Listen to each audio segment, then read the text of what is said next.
domingo en la mañana ya lo tengo grabado, así que ahí vamos a terminar o intentar a terminar nuestro estudio del libro de Jueces. Y hoy vamos a ver un tema distinto, un tema tal vez muy distinto a lo que se ha escuchado anteriormente, Génesis capítulo 33. Algunos, al escuchar el mensaje, tal vez no tendrán idea de lo que estoy hablando, y está bien. Otros quizás tendrán, ¿verdad? Dirán que estoy loco, que lo que yo quiero presentar no es como una iglesia debería funcionar. Bueno, ese es su derecho, pueden tener su opinión. Pero otros, y creo que este grupo sería la mayoría, otros sabrán exactamente a lo que me refiero. De las personas que tal vez antes iban a una iglesia, pero no han ido en un buen rato, o tal vez no han sido fieles en ir por mucho tiempo, casi todos ellos, creo, sabrán a lo que me refiero.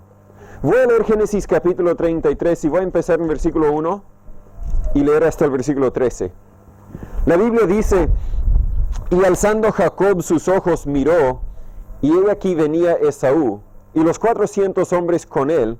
Entonces repartió él los niños entre Lea y Raquel y las dos siervas, y puso las siervas y sus niños delante, luego a Lea y a sus niños, y a Raquel y a José los postreros. Y él pasó delante de ellos y se inclinó a tierra 7 veces hasta que llegó a su hermano. Y Esaú corrió a su encuentro, y le abrazó, y se echó sobre su cuello, y le besó, y lloraron. Si no me equivoco, habían pasado muchos años desde que Jacob y Esaú se habían visto en ese momento. La última vez que se vieron, Esaú había jurado matar a su hermano Jacob por el engaño, el robo que Jacob había hecho a su padre. Pero aquí tenemos la gran reunión. En versículo 5 la Biblia dice: y alzó sus ojos y vio las mujeres y los niños, y dijo: ¿quiénes son estos? Y él respondió: son los niños que Dios ha dado a tu siervo. Y luego se acercaron las siervas, ellas y sus niños, y se inclinaron. Y Lea también se acercó con sus niños, y se inclinaron. Y después llegó José y Raquel, y también se inclinaron. Y él dijo: ¿qué te propones con todas estas cuadrillas que he encontrado? Y él respondió: el hallar gracia en los ojos de mi Señor. Y dijo Esaú: suficiente tengo yo, hermano mío, sea para ti lo que es tuyo. Y dijo Jacob: no, yo te ruego, si he hallado ahora gracia en tus ojos, toma mi presente de mi mano, pues que he visto tu rostro como si hubiera visto el rostro de Dios, y te has contentado conmigo. Acepta, te ruego, mi bendición que te es traída, porque Dios me ha favorecido, y porque tengo lo suficiente. Y porfió con él, y la tomó. Y dijo: anda y vamos, y yo iré delante de ti. Versículo 13. Y él, Jacob, le dijo a Esaú: mi señor sabe que los niños son tiernos, y que tengo ovejas y vacas paridas, y si las fatigan, en un día morirán todas las ovejas. Dije hasta el 13, voy a seguir leyendo. Pase ahora mi señor delante de su siervo, y yo me iré poco a poco, al paso del ganado que va delante de mí, y al paso de los niños, hasta que llegue a mi señor a Seir. Oremos. Señor y Padre, gracias por tu palabra. Gracias por el tiempo, el privilegio que tenemos por lo menos una vez más para poder reunirnos y estar juntos. Pero Señor, mientras exploramos, estudiamos un tema tal vez muy distinto a los temas que últimamente hemos visto, yo le ruego, Señor, que usted me dé claridad en las palabras para comunicar el mensaje que usted tiene para nosotros. Abre nuestros corazones y nuestras mentes y transfórmanos a la imagen de tu Hijo. En el nombre de Jesús te lo ruego, Señor. Amén. Escuché el cuento, un pastor relató que quería compartir una cena, un almuerzo, podríamos tal vez decir, con un miembro de su iglesia. Qué privilegio, ¿verdad? Esto fue antes de COVID. Pero el miembro de la iglesia se llama Frank Sherlock, y era un ex militar, un ex guerrero de la guerra en Corea, y ahora tenía unos 80 años. Y el pastor quería honrarlo, era un buen amigo de él, aunque mucho mayor que él, y dijeron: vamos a ir y vamos a comer en un restaurante bien fino, yo lo compro, yo lo pago, quiero honrarte. Y allí estaban comiendo, ni sé cómo decir lo que comían, porque era un plato que yo nunca he comido, un plato caro, un plato de verdad, era un restaurante fino. y de repente empezó a llover, y de repente se escuchó un trueno. Los que lo han escuchado, no tenemos mucha tormenta eléctrica acá, pero saben, es muy parecido al disparo de una escopeta, algo así. En un instante, Frank Sherlock, el viejito, el guerrero, se tiró debajo de la mesa y miró por todos lados. El pastor estaba un poco sorprendido. Así no se porta, especialmente en un restaurante bien fino. Pero lo que había sucedido con él es algo que había sucedido también con muchos de los veteranos de las guerras, especialmente después de la Segunda Guerra Mundial. Ellos habían vivido en el campo de guerra, no sabiendo si cuando se acostaban esa noche si se iban a levantar en la mañana, o si tal vez algo vendría y les quitaría la vida. Vivían así en campo de guerra y cuando salieron del campo de guerra, no sabían cómo funcionar en la sociedad. Vivían en un estado de shock. Vivían en un estado siempre nervioso, siempre asustado, siempre pensando que viven todavía en esa zona de guerra. Los psicólogos dieron muchos nombres distintos a las dificultades que estos soldados tenían, pero por fin llegaron a una descripción que hoy se conoce como el TEPT, el trastorno de estrés postraumático. El diccionario define este TEPT, el trastorno de estrés postraumático, como el trastorno de estrés postraumático es una enfermedad de salud mental desencadenada por un evento aterrador, ya sea que lo hayas experimentado o presenciado. No tan solo los soldados sufren de este TEPT, el trastorno de estrés postraumático, sino algunos que tal vez están en un choque, tal vez tienen sueños que les molestan, tal vez tienen temor o miedo de regresar a estar en un auto otra vez o estar en un autobús, donde sea. Tienen miedo de regresar a algo parecido a lo que les causó ese estrés traumático. Hoy no quiero hablar del TEPT que afectó a Frank Sherlock, pero quiero hablar del TEPT espiritual. Un trastorno de estrés postraumático espiritual, y lo voy a definir de esta forma: como el shock o el choque, la desconfianza y agotamiento espiritual causado por liderazgo espiritual que ha sido dictatorial, manipulativo y enfocado en edificar su ministerio personal a cualquier precio. Creo que afecta a muchas personas hoy día.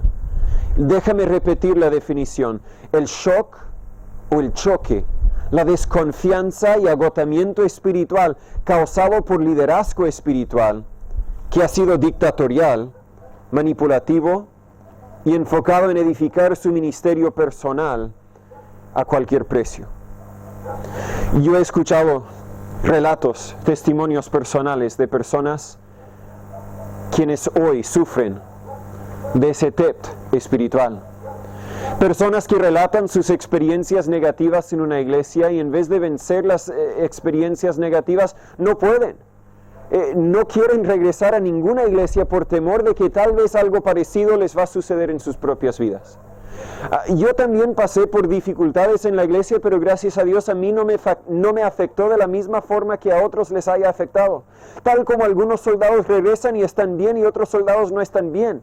Y no podemos decirles: oye, anda nomás, ¿qué te pasa? No hay nada malo contigo. No, la enfermedad que tienen es real. No podemos darle una medicina, no tiene solución sencilla. Vamos a hablar acerca de la solución en un momento, pero hay muchos cristianos hoy día que sufren de eso y se portan tal como ese veterano, ese ex guerrero. Sucede algo y se esconden debajo de la mesa como un niño. Aquí en nuestro texto, versículo 12, Esaú dice: anda y vamos, y yo iré delante de ti. Esaú representa al líder enfocado en la meta.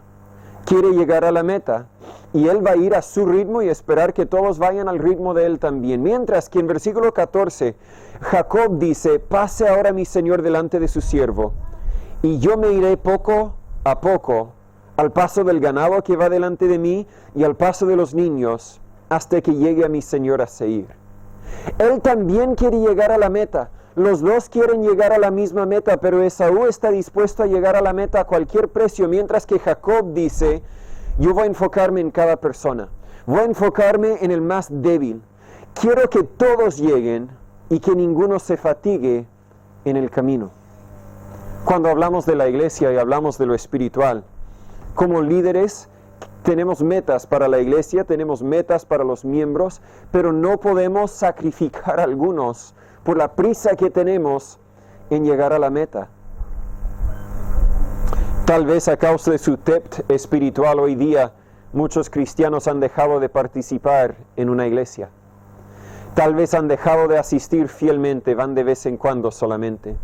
Otros tal vez se han buscado iglesias más modernas con lo que hoy conocemos tal vez como el Evangelio de la Prosperidad, donde nunca van a predicar duro, nunca van a predicar en contra del pecado, me van a dejar venir, sentarme, estar callado y luego irme y nadie me va a molestar.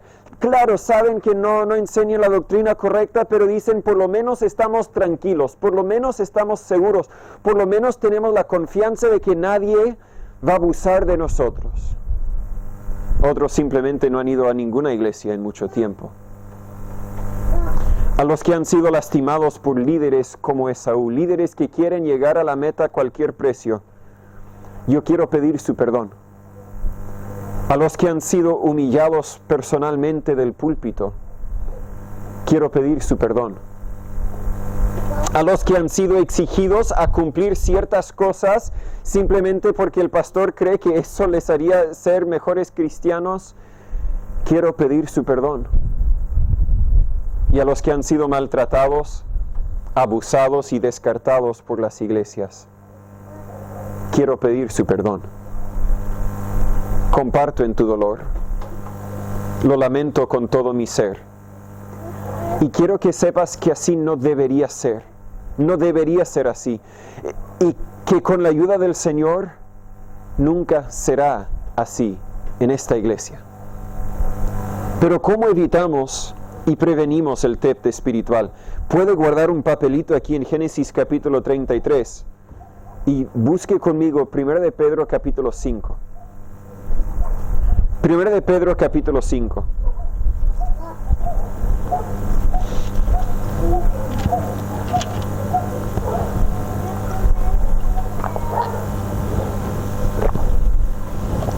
Primera de Pedro capítulo 5, versículo 1, la Biblia dice, ruego a los ancianos. Cuando hablamos de los ancianos estamos hablando especialmente de los pastores, pero yo creo que la aplicación es para cualquier cristiano maduro, ¿verdad? Cualquier cristiano que es de alguna forma un líder en la iglesia y por extensión cada uno de nosotros de alguna forma somos líderes en la iglesia.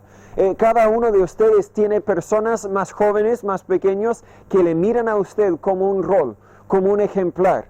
Todos podríamos incluirnos aquí de alguna forma, una pequeña forma, en esta palabra ancianos. Ruego a los ancianos que están entre vosotros, yo anciano también con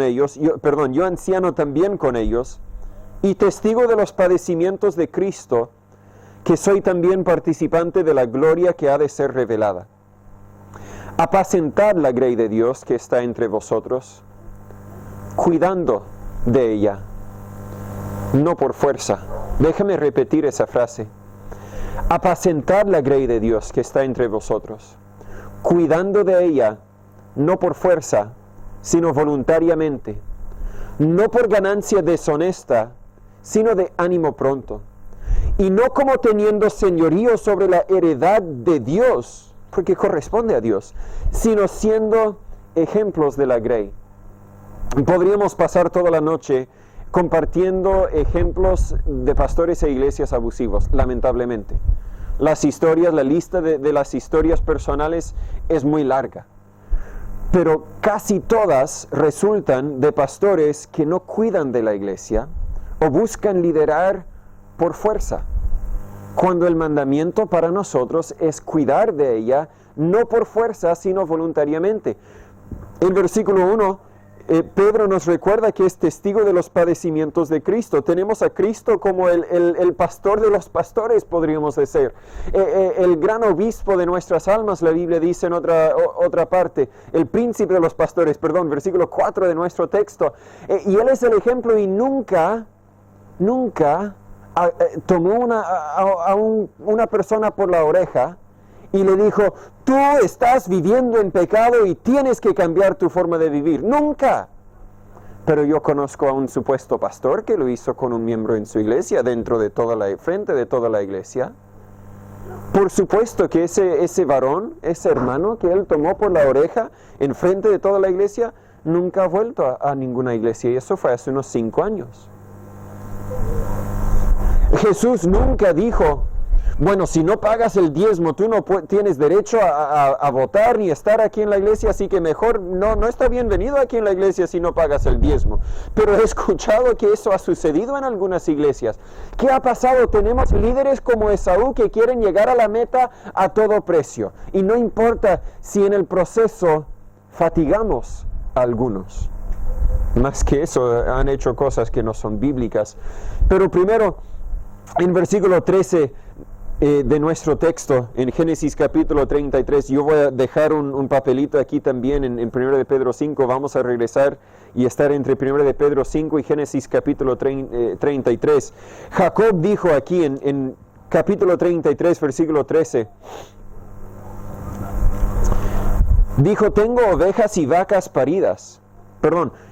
Mi Señor sabe que los niños son tiernos y tengo ovejas y vacas paridas, es decir, recién nacidas podríamos decir, y si las fatigan, en un día morirán todas las ovejas. Jacob sabía la importancia de considerar a los más débiles. Y nosotros como iglesia siempre deberíamos considerar a los más débiles. En 1 Pedro 5:2, como pastores tenemos la responsabilidad de apacentar a la grey de Dios. Eso significa considerar las necesidades de todo el grupo. Yo no puedo solo enfocarme en mis ovejas más fuertes, más caras, más pesadas, más importantes y decir a ellos les voy a cuidar, a los demás que hagan su cosa si no siguen bien. No, yo tengo que cuidar de todas las ovejas, especialmente los más débiles. Porque los más fuertes se van a cuidar solos. Yo tengo que enfocarme en los más débiles. Y tengo que considerar las necesidades del grupo en vez de las preferencias de uno solo. Y para conocer las necesidades del grupo, tengo que pasar tiempo visitando. Es una desgracia que hay pastores, se llaman pastores que nunca visitan a los miembros de la iglesia. Para conocer las necesidades y para ir al ritmo de los más débiles. Debemos alimentarles de la palabra en vez de opiniones humanas. Muchos púlpitos, muchas enseñanzas están llenas lamentablemente de opiniones humanas. Como pastor a veces voy a predicar un sermón que ofende, va a ofender a algunas personas. La verdad de la palabra de Dios es ofensiva.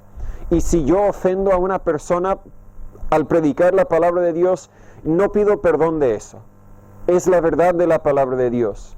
Pero el problema es que muchas de las ofensas resultan cuando uno no está predicando la palabra de Dios. Está compartiendo su opinión. O está, como estamos estudiando los miércoles, está declarando una ley, algo esencial para la vida cristiana que ni es bíblica. Como pastores siempre debemos buscar lo que sea mejor para ellos y no lo que sea mejor para nosotros. Claro, sería mejor si todos dieran el 10% de sus ingresos, tendríamos más plata.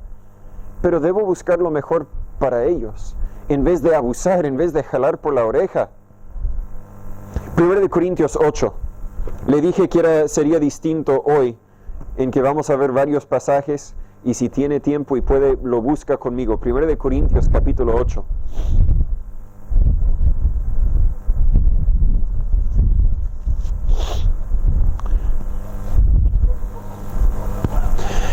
Como cristianos, no solo como pastores, sino como cristianos, no debemos ofender a los más débiles. 1 Corintios 8, versículo 7, la Biblia dice, pero no en todos hay este conocimiento, porque algunos con conciencia del ídolo hasta ahora comen como sacrificado a ídolos, y su conciencia siendo débil se contamina. Si bien el alimento no nos hace más aceptos a Dios, pues ni porque comamos seremos más, ni porque no comamos seremos menos. Mas mirad que esta vuestra libertad de ninguna manera venga a ser tropezadero a los que son débiles.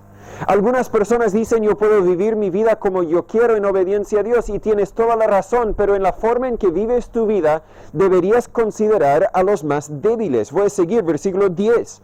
Porque si te ve alguno a ti que tienes conocimiento, sentado a la mesa en el templo de los ídolos, la conciencia de aquel que es débil no será incitada a comer de lo sacrificado a los ídolos. Y por tu conocimiento, tú que eres maduro, tú que conoces, por tu conocimiento se perderá el hermano débil por el cual Cristo murió. De esta manera pues, pecando contra los hermanos e hiriendo su débil conciencia, contra Cristo pecáis. Por lo cual, si la comida hace tropezar a mi hermano, jamás comeré carne, para no ser tropiezo a mi hermano. A los que han abusado de otros, le digo, contra Cristo han pecado. De Cristo deberían pedir perdón, de los a quienes han ofendido también deberían pedir perdón. El punto aquí es que no deberíamos ofender a los más débiles. ¿Cómo los ofendemos? Cuando los tratamos como cristianos inferiores. Mira, él no viene a la iglesia con corbata, así que él nunca, no es buen cristiano, apenas tal vez es mi hermano. Y así nacen los abusos, no por no venir a la iglesia con una corbata, sino por otros temas que son de igual tan poca importancia o ninguna importancia como la corbata. ¿Qué importa? Yo conozco una iglesia donde, ¿verdad?, tenían una hora asignada para ir de visitación. Bien, yo creo que es bueno, y como iglesia, cuando salimos de todo este COVID, yo quiero organizar un tiempo cuando todos podemos salir a tocar las casas, las puertas de las casas, salir a visitar. Pero el pastor, si tú no venías a ese tiempo de visitación, ni te saludaba en la iglesia, porque tú no eres buen cristiano. ¿Y qué tal si yo tenía que quedarme en la casa y cuidar a mi esposa y mis hijos? ¿Qué tal si yo tenía que trabajar? ¿Qué tal si yo salía a visitar de mi propia parte, pero no vine a la iglesia porque yo vivo a 1 hora de distancia?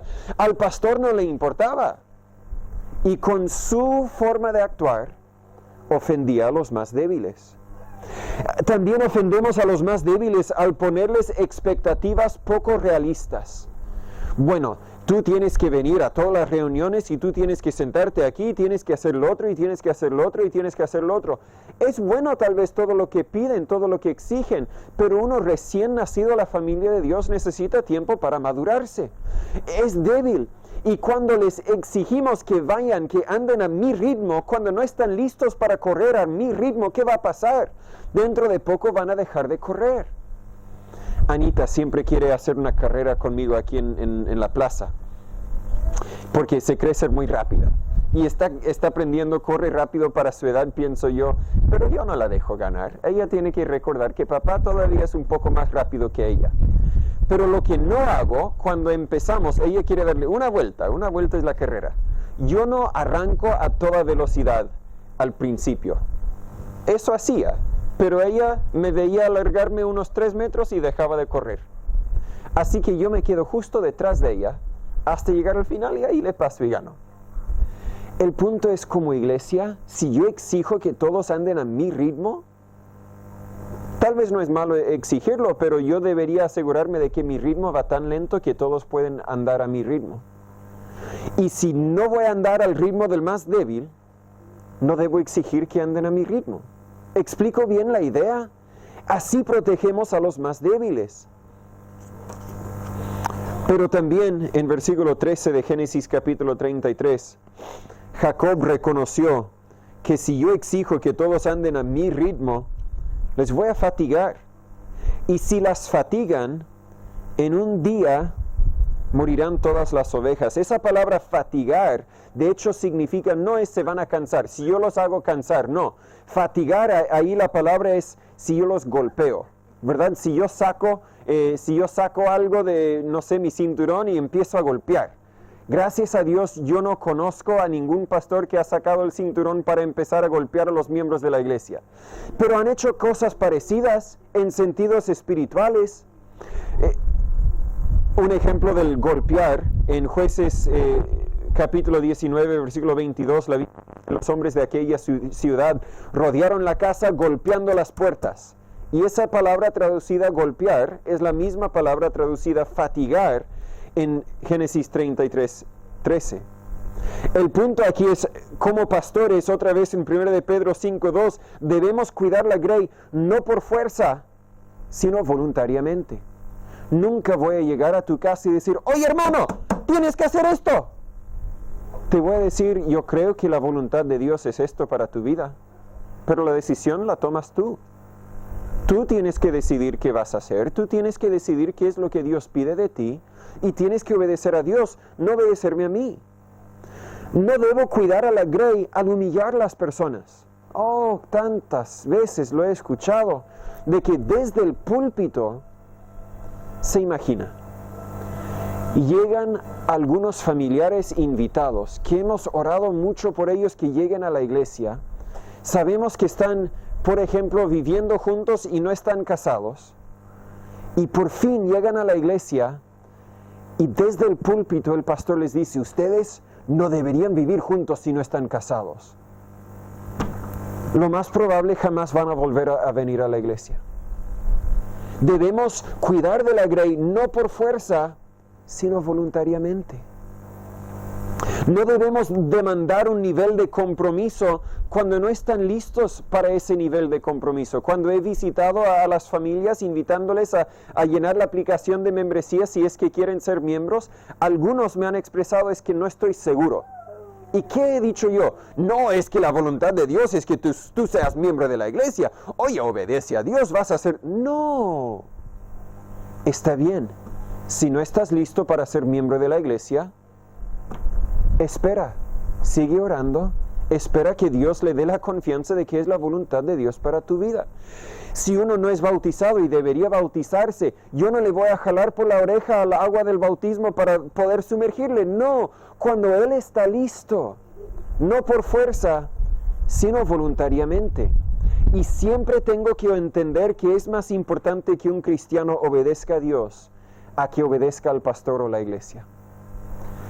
Y ahí es donde cada uno tiene que tener el espacio, el tiempo para poder conocer la voluntad de Dios para su vida y luego para hacerla, cumplirla. En Romanos 14, versículo 10, la Biblia dice, pero tú, ¿por qué juzgas a tu hermano? O también, ¿por qué menosprecias a tu hermano? Parecido a juzgar tal vez sería más verbal, más vocal, más tú estás viviendo mal. En cambio, menospreciar es más interno. Yo entiendo, mírele a él, no le voy a decir nada, pero yo sé que yo soy más espiritual que aquel, porque yo no hago lo que él está haciendo. Pero no, ¿por qué menosprecias a tu hermano? Porque todos compareceremos ante el tribunal de Cristo. Porque escrito está, vivo yo, dice el Señor, que ante mí toda rodilla se doblará y toda lengua confesará a Dios. De manera que cada uno de nosotros dará cuenta a Dios de sí. Versículo 13, por tanto, ya no nos juzguemos los unos a los otros, antes bien juzgad esto, que nadie ponga tropiezo u ocasión de caer al hermano. ¿Puedo cambiar las palabras un poco sin cambiar el sentido? Que nadie ofenda a los más débiles. Todos tenemos que preocuparnos por los más débiles. Y como Jacob señaló en Génesis 33:14, tengo que ir al ritmo de los más débiles. También nosotros tenemos que dejar que cada uno vaya a su propio ritmo. Un bebé no tiene la misma fuerza que un adolescente, ¿verdad? Si viene un terremoto, si hubo un terremoto y viene un tsunami y todos tenemos que arrancar, y no hay autos, ¿verdad? ¿Qué vamos a hacer? Todos vamos a correr y exigir que Samuel y Raquel y Amy y Anita, que todos corran a la misma velocidad. No. O vamos a ir a la velocidad de los chicos, de los más pequeños, para no dejarlos atrás, o los vamos a cargar mientras corremos, ¿cierto? Así también en la iglesia. No debemos dejarlos atrás y simplemente ir a nuestro propio ritmo, o deberíamos atrasarnos para poder caminar con ellos para ir a su ritmo, o deberíamos cuando sea necesario cargarlos, ayudarlos en su caminar con Dios. En 1 de Pedro 2:2 la Biblia dice: desead como niños recién nacidos la leche no adulterada de la palabra para que por ella crezcáis.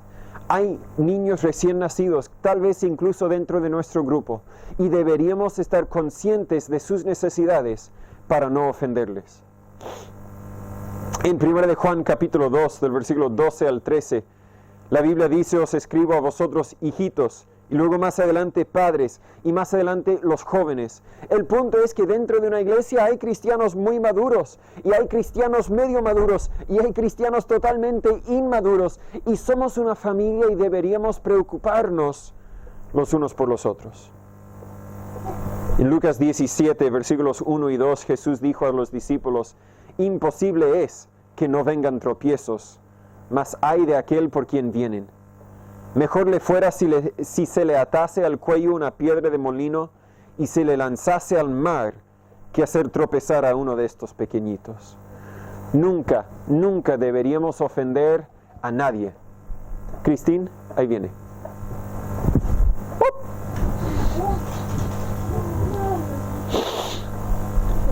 Deberíamos hacer todo lo posible para no ofender a uno de los más pequeños, a uno de los más débiles. Ir al ritmo de cada uno. Lo hemos visto en nuestra serie de 1 de Juan, pero capítulo 2, versículo 10, la Biblia dice: el que ama a su hermano está en luz, y no hay tropiezo para él. ¿Qué vimos en 1 de Corintios? ¿Qué vimos en Romanos 14? Que cada uno debería preocuparse de no ser tropiezo para el otro hermano. ¿Cómo puedo asegurarme de que no estoy ofendiendo, de que yo no estoy causando tepte espiritual en otra persona al amarle? Al amarle como Cristo. Esa es la raíz de todo lo que hacemos nosotros con los otros hermanos, amarles. Debemos servirles. En Mateo 23:11 Jesús dijo: el que es mayor entre vosotros, sea vuestro siervo. Si tú dices: bueno, yo soy de los más maduros en la iglesia y no quiero ir tan lento como ellos, yo quiero ir a mi ritmo, yo quiero que todos anden con mi ritmo. No, si tú realmente crees que eres el mayor, sea el siervo de los otros. ¿Qué deberían hacer si todos vamos trekking con los niños? Los niños dentro de poco se van a cansar. ¿Qué vamos a hacer? Dejarlos atrás. No. Los más fuertes los van a cargar. Porque hay no tan fuertes, ¿verdad? Si Félix nos acompañara, Félix cargaría a Amy y no Roxana, ¿verdad? Porque Roxana no tiene la misma fuerza porque ya está cargando guagua, ¿cierto? Todos vamos a preocuparnos de los otros. Y el mayor va a ser el siervo, para ir al ritmo del más débil. En 1 de Pedro 5:3, debemos liderar al poner el ejemplo y no al dar órdenes. Otra vez la Biblia dice: apacentad la grey de Dios, no como teniendo señorío sobre la heredad de Dios. Es la iglesia de Dios, no es mi iglesia. Yo no soy el dueño, Él es. Si voy a liderar, debería liderar al ser ejemplo de la grey. Grey, una palabra para la iglesia, el grupo de ovejas, ¿verdad? Que somos nosotros. Pero regresando al tema del TEPT espiritual, el trastorno de estrés postraumático, ¿cómo podemos ayudar a los que están sufriendo de este TEPT espiritual? Yo creo que todos conocemos a algunos que tal vez están sufriendo de alguna experiencia mala que hayan tenido en el pasado y por eso ya no quieren regresar a la iglesia. ¿Cómo podemos ayudarles? Le vuelvo en su imagen, en su mente tal vez, a la ilustración del pastor con ese viejito ex guerrero.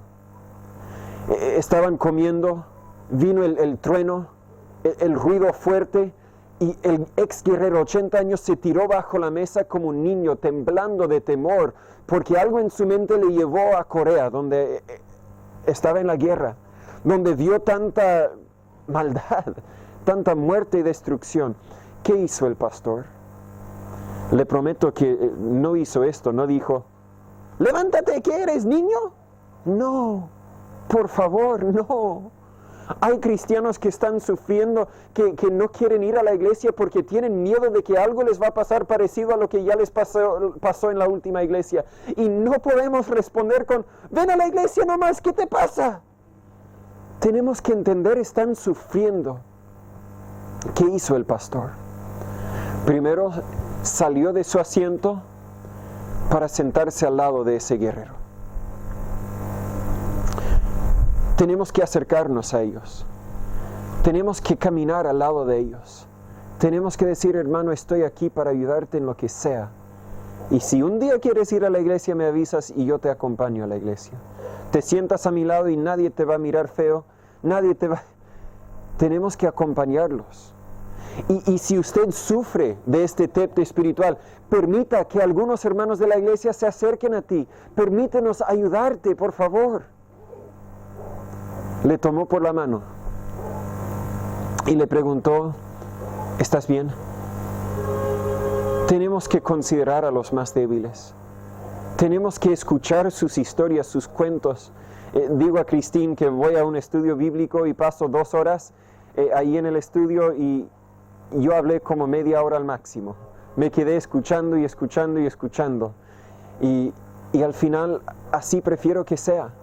Porque yo quiero escuchar, yo quiero conocer cómo puedo ayudarte. Quiero saber si estás bien. Y si no estás bien, quiero ayudarte. Si no hemos tenido la oportunidad de conversar, tal vez algunos no se han acercado a mí para conversar por temor. Déjame asegurarle, yo voy a escuchar nomás. Yo no le voy a juzgar. Yo no le voy a decir cuando usted está mal. Algunos me han preguntado, pero pastor, tienes que decirme cuando estoy mal. Ese no es mi rol. Ese es el rol del Espíritu Santo. Yo no te voy a juzgar. Si me preguntas, ¿debo hacer esto o el otro? Ahí le voy a responder. Pero más que eso, no. Le voy a amar, le voy a tomar por la mano y voy a ver cómo es que nosotros como iglesia podemos ayudarte. Si sufres de tepto espiritual, no te sientas amenazado cuando otros quieren ayudarte. Creo que hay muchos cristianos hoy día que sufren de tepto espiritual. Quizás algunos podríamos identificar a algunos. No sería mala idea empezar cada día a orar por ellos. Pero por seguro hay muchos más que sufren sin que nadie sepa nada. Algunos tal vez sufren, siguen viniendo a la iglesia, pero con cero confianza en la iglesia o el pastor. Otros, como dije antes, tal vez van a una iglesia, pero una iglesia donde saben que no enseñan la verdad, pero por lo menos nadie me va a molestar, por lo menos nadie me va a juzgar, por lo menos nadie me va a someter a lo que había experimentado antes. Mi recomendación, tal vez compárteles esta grabación, pero todos tenemos que considerar a los más débiles y tenemos que ser siervos a los más necesitados. Que ese sea nuestra meta como individuos, como iglesia. Señor, Padre, gracias por su palabra. Gracias por enseñarnos por medio de ella. Y gracias por su amor. Señor, yo le pido por los muchos hijos suyos que hoy día no quieren acercarse a ninguna iglesia a causa de ofensas en el pasado. Es lamentable, pero ha sucedido. Señor, ayúdanos en esta iglesia nunca a ser causa de tropiezo, causa de ofensa a uno de los más débiles. Ayúdanos a ser un hospital para los que están sufriendo. Que podamos ayudarles a vivir por ti. Ayúdanos, Señor, en todo lo que hacemos, que lo hagamos cuidadosamente para ayudar a los otros. Si hay alguno que está sufriendo, déles la confianza para acercarse, para que podamos hablar, para que podamos hacer lo poco que tal vez podamos hacer para ayudarles a seguir adelante. Guíanos, Señor, protégenos en esta cuarentena, ayúdanos a vivir por ti. En el nombre de Jesús pedimos todo esto. Amén. Terminemos con el 113. 113. Tal vez no un himno típico de invitación, pero un himno que bien resume lo que hemos visto. No hay cual Jesús, otro fiel amigo. No lo hay. No lo hay. 113.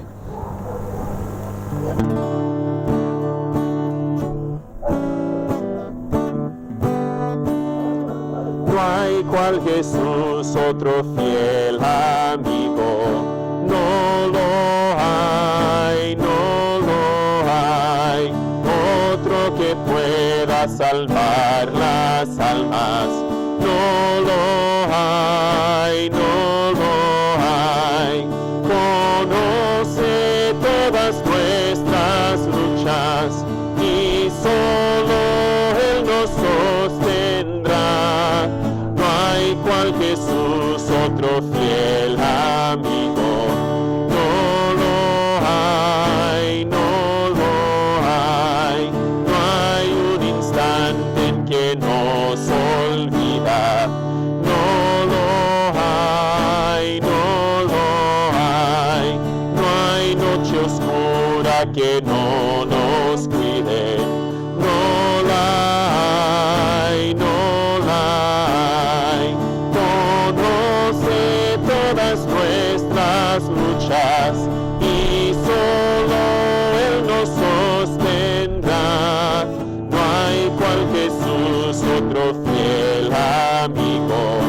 No lo hay, no lo hay, no hay otro amor como el de Cristo. No lo hay, no lo hay, ha prometido estar conmigo hasta el fin, hasta el fin. Conoce todas nuestras luchas y solo Él nos sostendrá. No hay cual Jesús, otro fiel amigo. No lo hay, no lo hay. Como habíamos dicho, este viernes, el que viene una semana, estamos en cuarentena, así que no vamos a reunirnos para organizarnos como iglesia ese viernes, pero el siguiente que nos liberan, vamos a hacer todo lo posible. Si está lloviendo tendremos que ver otra forma, y si está helado nos abrigamos nomás. Gusto verles, que Dios les cuide. Espero que esa enseñanza le haya sido de ayuda en su vida espiritual. Pero antes de que se vaya, quiero hablarle un poco acerca de otras oportunidades en la cual yo como pastor y nosotros como iglesia podemos ser de ayuda para usted, especialmente si vive aquí en San Pedro de la Paz o en Cañete, cerca de donde están nuestras ubicaciones. Primero, más que nada, puede participar en las reuniones, dependiendo la fase en que estamos del plan paso a paso de la cuarentena. Si estamos en paso 1, no hay reuniones presenciales. Si estamos en paso 2, en cambio, tenemos reuniones los viernes a las 18:30 de la tarde, aquí en nuestro local en San Pedro de la Paz. Y además de eso, yo me ofrezco, los hermanos de la iglesia se ofrecen a ir a su casa si en algo podemos ayudarle. Y quiero hablar un poco, claro que en paso 3, en paso 4 y 5, también ofrecemos venir a su casa, pero quiero hablarle un poco por el momento acerca de las oportunidades que tenemos para ir a su casa. ¿Qué es lo que hacemos cuando pasamos a la casa? Y la respuesta es que eso depende de la situación. Si hay uno enfermo, podemos simplemente orar por usted, podemos hacer lo posible para animarle si anda un poco deprimido. Pero si quiere un estudio más profundo, si tiene mucho hambre de aprender la palabra de Dios, le invitamos a un estudio personalizado allí en su casa. Tenemos un estudio que se llama Firmes en la Fe. Este es el segundo van a ser 5 libros en total, pero solamente hay 2 hasta el momento, que hemos producido, donde usted puede estudiar la Biblia por sí solo o también con la ayuda de un hermano de la iglesia, un hermano mayor. Viene con detalles muy sencillos para que usted pueda leerlo, para que usted pueda llenar los espacios y así en su tiempo libre que pueda tener en la casa, puede conocer un poco más de la palabra de Dios. Si usted tiene alguna pregunta en específico, hágamelo saber para que yo pueda también ayudar a contestar esa pregunta. Y si tal vez está teniendo dificultades en su familia, en su matrimonio, con los hijos, si sufre de ansiedad o de alguna dificultad, la respuesta siempre es Dios. Y la respuesta siempre la podemos encontrar en la palabra de Dios. Así que sería un placer, un honor mío, de verdad, si usted me diera la oportunidad de contarle, de mostrarle por medio de la palabra de Dios cómo es que usted puede encontrar las respuestas que usted busca. Mis datos están aquí en la pantalla, solo hay que escribirnos un mensaje, llamarnos, en lo posible le ayudaremos. Muchas gracias.